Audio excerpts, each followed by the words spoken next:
What has Hinduism got to do with what desperate people were doing in Sri Lanka? We all know about, we've seen films about Japanese kamikaze pilots at the end of the Second World War doing suicide attacks. No one blamed the religion.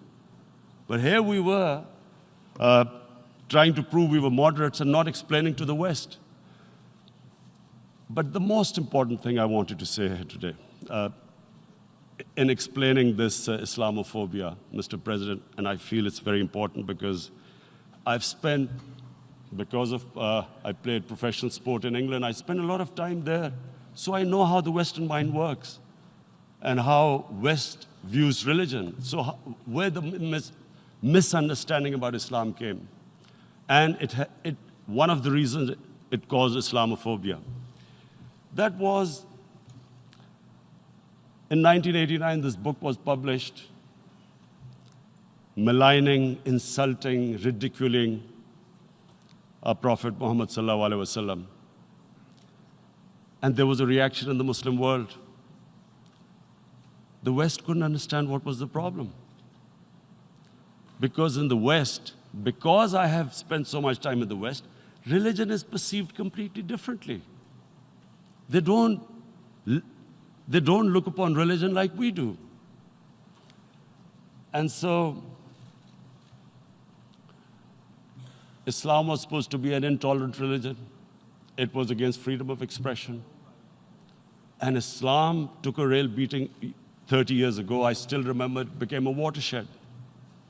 And every 2 or 3 years, someone would malign our Prophet, peace be upon him. There would be a reaction by the Muslims. And again, it was Islam, an intolerant religion. Again, this time, I blame a certain section of the people in the West who deliberately provoked this, knowing the impact it would have. But the majority of the people in the West didn't understand. This is where, again, Muslim leadership let the Muslims down. We should have explained to them what our Prophet, peace be upon him, means to us. So in 1 minute, I'll try and explain what he means to us. Our Prophet was the witness to the divine book, the Holy Quran.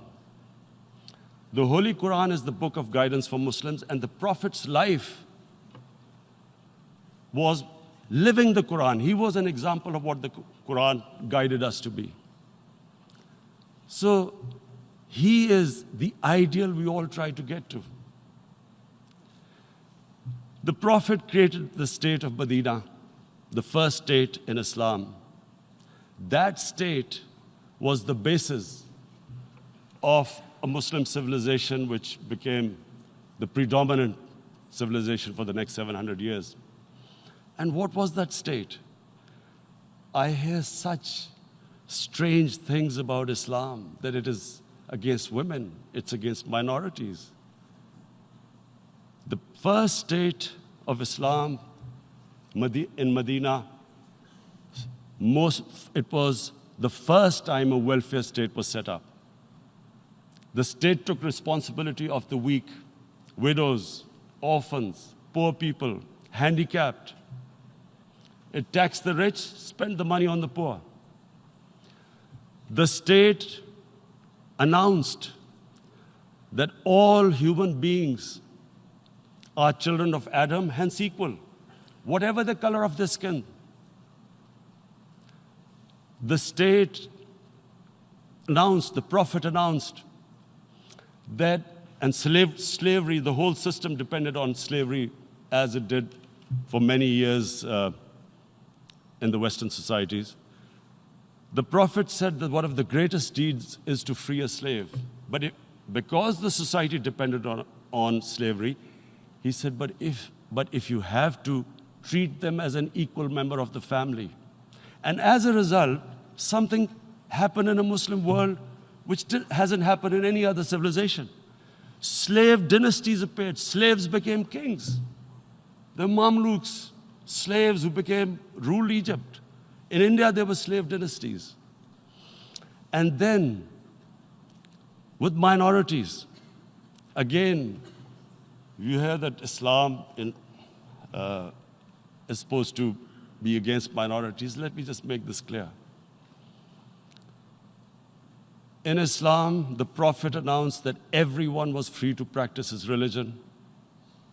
It was a sacred duty to protect the places of worship of all religions. He announced that every person is equal in front of law, whatever his religion or his color.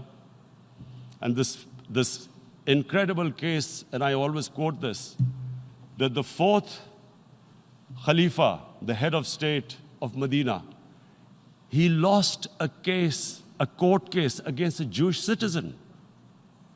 So, number one, it showed there was a rule of law, no one was above law. And number two, that a Jewish citizen was an equal citizen. So, Mr. President, when a Muslim society is unjust to its minorities, it is going against the religion of Islam and our Prophet, peace be upon him. So, it is important to understand this. The Prophet lives in our hearts.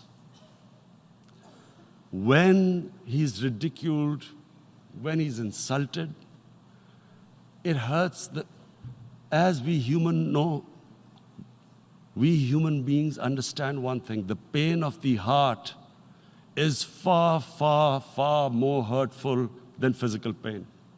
And that's why the Muslims react. And I always thought that if I ever had this stage, I would try and explain this to the world community, especially to the Western community, because having lived in the Western community, people didn't understand this. When I first went as a teenager to England, there was a comedy film on Jesus Christ. It's unthinkable in Muslim societies.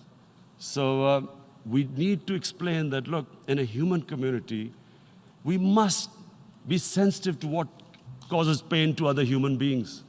We have,